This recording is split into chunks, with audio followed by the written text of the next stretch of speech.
It's 2019 in Bangkok, Thailand, and a 39-year-old construction worker is about to have the worst day of his goddamn life.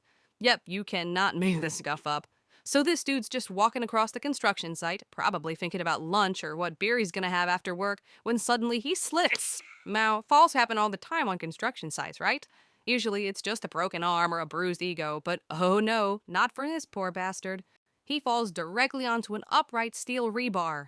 You know, those metal rods they use to reinforce concrete. And I'm not talking about a little scrape here. This massive metal rod enters through his groin and exits straight out his back, completely skewering him like a human kebab. The worst part?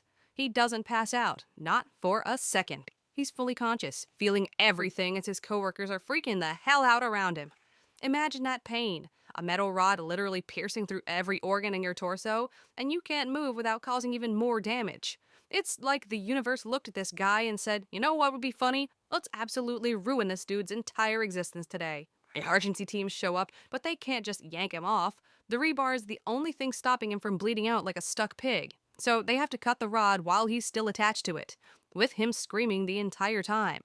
And this isn't a quick little snip-snip process. We're talking over 3 hours of pure torture as they carefully cut around him. 3 hours of, oh my god, please just kill me level pain. That's longer than you can go without checking your phone, by the way. Once they finally cut him free, they still can't remove the rebar. It's basically part of him now. So they have to transport him to the hospital with this metal pole still sticking through his body. Picture being in an ambulance with a metal rod through your torso, and every tiny bump in the road feels like you're getting impaled all over again. Every single bump. At the hospital, surgeons spend hours carefully cutting through the muscle, working around organs, trying to remove this thing without causing even more damage. By some miracle that I can't even explain, the guy survives, but his life is never the same. He's partially paralyzed and lives with chronic pain that would make most of us want to jump off a building. Now, if you think that's bad, wait until you hear about what happened in China back in 2003. A construction worker, only identified in reports as Mr. X, was just doing his job, using a high-powered nail gun. You know, those things that can shoot nails through solid wood like it's made of butter? You've probably seen one at Home Depot and thought, how dangerous could it really be? Well, buckle up, Buttercup. Everything's going fine until suddenly the nail gun malfunctions. But this isn't just your normal oops, it jams situation. The thing goes absolutely berserk. The safety mechanisms completely fail, and the gun starts firing uncontrollably like a fully automatic weapon, but shooting goddamn nails? In just seconds, the gun fires 320 nails into this poor guy's head, face, and upper body. That's not a typo, my squeamish little friends. 320 nails. By the time his coworkers found him, his face is barely recognizable. It's like something out of a horror movie. His entire head looking like some twisted pincushion from hell. The nails pierced his eyes, instantly blinding him. They penetrated his skull, his cheeks, his neck, everywhere. Each nail had pierced bone, embedding itself deep into his body. And here's where it gets even more nightmarish. At the hospital, doctors realize they can't give him full anesthesia because there are nails in his brain, and putting him completely under could cause permanent brain damage. So they give him just enough medication to dull the pain, but he's still semi-conscious as they pull these nails one by one. Meanwhile, you faint at the sight of a needle in your annual checkup. Can you even imagine that? Feeling each nail being yanked from your skull while you're still somewhat aware of what's happening? The sound of metal scraping against bone, the pressure releasing as each nail comes out. It's like medieval torture, except it's supposed to be medical treatment. Somehow, this guy survives, but his life is never the same. He's permanently disfigured, completely blind, and probably dealing with trauma that most of us can't even comprehend. The accident was so horrific that it actually led to major changes in China's nail gun safety regulations. Small comfort for the man who became a human pincushion, though. But wait, we're just getting started with these absolutely insane construction disasters. If you like hearing about these kinds of stories, hit that subscribe button before you chicken out. So for the next one, we are traveling to India. It's 2018, and a 25-year-old laborer is installing an elevator in a new high-rise building. You know, the things you use every day without even thinking about how they might kill you. It's routine work, nothing he hasn't done before. He's half in, half out of the elevator car, making some adjustments to the door mechanism. When something goes catastrophically wrong. Maybe it's a wire crossing, maybe someone hits the wrong button, but suddenly the elevator starts moving. And not slowly, this thing drops like a stone, plummeting 10 floors in seconds. You can see where this is going, and no, it's not pretty. But remember, he's only partially inside the elevator. As this multi-ton metal box plummets down the shaft, it literally tears his body in half at the waist. His lower body goes with the elevator, crashing to the bottom of the shaft, while his upper torso remains at the top floor. Now, here's the truly horrifying part that'll keep you up at night. Despite being literally torn in half, this poor guy doesn't die instantly. He remains conscious for nearly 5 minutes. He's trying to talk to his coworkers, completely unaware that everything below his waist is gone. His colleagues just stand there, frozen in shock, unable to do anything but watch as the life slowly drains from his eyes. His coworkers later described how he seemed confused, asking why he couldn't feel his legs, why everyone was looking at him that way. Can you imagine the psychological horror of not only witnessing that, but being the person experiencing it? Your brain hasn't caught up to the fact that your body is half missing, that you're already dead, and you just don't know it yet. The elevator company was later sued, but in typical corporate fashion, no major penalties were ever issued. Just a small fine, a slap on the wrist for a preventable accident that took a young man's life in one of the most gruesome ways imaginable. The most disturbing part? Footage of his upper torso twitching as he tried to talk became infamous in workplace safety videos. Don't ask me about that video. I tried looking for it on Reddit and saw 10 seconds of other stuff that absolutely traumatized me, so please don't search that stuff up.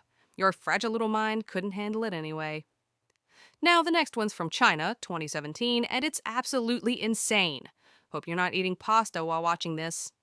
So, there's this cement mixer operator, right? Just a regular guy trying to do his job. The giant rotating drum, those massive things on the back of cement trucks that spin around, it's got a blockage. Something's stuck in there, and this poor dude has to fix it. His coworkers were supposed to shut down the machine completely. I mean, that's like safety 101, right? You don't stick your head into spinning machinery without shutting it off first.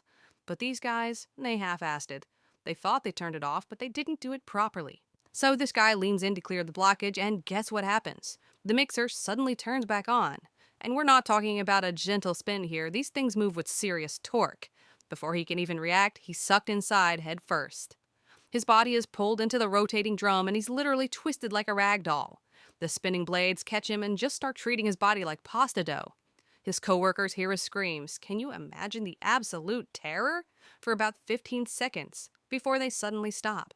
Those 15 seconds probably felt like an eternity to everyone there. When they finally manage to shut off the machine and look inside, what they find isn't even recognizable as a human being anymore. His body is stretched beyond recognition, twisted and mangled, his bones literally crushed to powder. That's like something out of a horror movie, except it actually happened to a real person. Here's the kicker. Investigators later found that the emergency stop button was broken, so even if someone had tried to stop the machine once they realized what was happening, they couldn't have. The company was fined for safety violations, but in typical fashion, no one actually faced criminal charges. A man's life was reduced to a corporate fine. Disgusting. Next up, we have what I call the human skin rug. In 2017, a 28-year-old factory worker in China was going about his day, probably thinking about what he'd have for dinner or whatever. Just a normal dude, a normal job. The problem? He was wearing loose clothing around industrial machinery, which, by the way, is like safety rule number 1. But hey, we all make fashion mistakes, right? Though yours probably result in embarrassing photos, not death. So this guy's working near an industrial conveyor belt. You know, those massive moving platforms that carry heavy materials through factories? Suddenly, his loose shirt gets caught in the mechanism. Now, this isn't your grocery store checkout conveyor. These industrial belts move fast, and with serious power. Before he can react, the belt yanks him and drags him underneath. He's getting pulled through these high-speed rollers that are designed to flatten and move heavy materials. And guess what happens to human flesh when it meets industrial-grade rollers? His entire back is stripped of skin as the conveyor slowly peels off layers of flesh like it's nothing. Layer by layer, the machine is basically turning him into a human carpet. By the time his coworkers hit the emergency stop button, the damage is already catastrophic. The most horrifying part? He's still alive when they pull him out. His spine is fully exposed, like you can literally see his vertebrae. There's no skin, no muscle, just bone glistening in the factory lights. Can you even imagine the pain? Your entire back flayed open while you're fully conscious? He died in agony shortly after from a combination of shock and blood loss. No surprise there, the human body isn't designed to function as a skinless meat sack. The company implemented new safety procedures afterward, but let's be real, this was completely preventable if they just enforced the safety rules they already had. And finally, we have what I call the human kebab 2.0. This one's pretty recent, 2022, in India. A 36-year-old pipeline worker was just doing a routine inspection on a high-pressure water pipe. Nothing special, just another day at work. Unlike you scrolling TikTok on company time. What nobody realized was that there was a serious problem with one of the valves. The pressure had been building up inside the pipe, turning it into basically a bomb waiting to go off. And guess who got to be there when it finally blew? Our unlucky pipeline inspector. When the valve failed, it sent a 6-foot section of metal pipe launching like a goddamn missile. But instead of flying off into the distance, this pipe found a target, straight through this poor guy's chest. The force was so powerful it not only pierced through his body, but carried him backward and pinned him against the wall behind him. So now he's stuck here, skewered like a human shish kebab, with a massive metal pipe running through his chest and into the wall. And here's the truly messed up part, he doesn't die right away. He's fully conscious, fully aware of what's happened to him, and in absolutely excruciating pain. His coworkers are freaking out, but they can't just pull the pipe out. That would cause massive blood loss and kill him instantly. So this poor bastard is stuck there, pinned to the wall for over 30 minutes. 30 freaking minutes. Can you imagine being conscious for that long with a pipe through your chest? Eventually, emergency workers arrive and come up with a plan. They can't remove the pipe, so they decide to saw off both ends, leaving a section still through its body, and rush into the hospital that way. It's his only chance of survival. They get him to the hospital, and surgeons immediately take him into emergency surgery. They're working frantically to remove the pipe and repair the damage, but it's just too severe. Despite their best efforts, he dies on the operating table. These construction sites might look like just another workplace to us as we drive by, but for the people who work there every day, they're navigating a minefield of potential disasters. If you like this video, subscribe for similar ones. And remember, always follow safety protocols.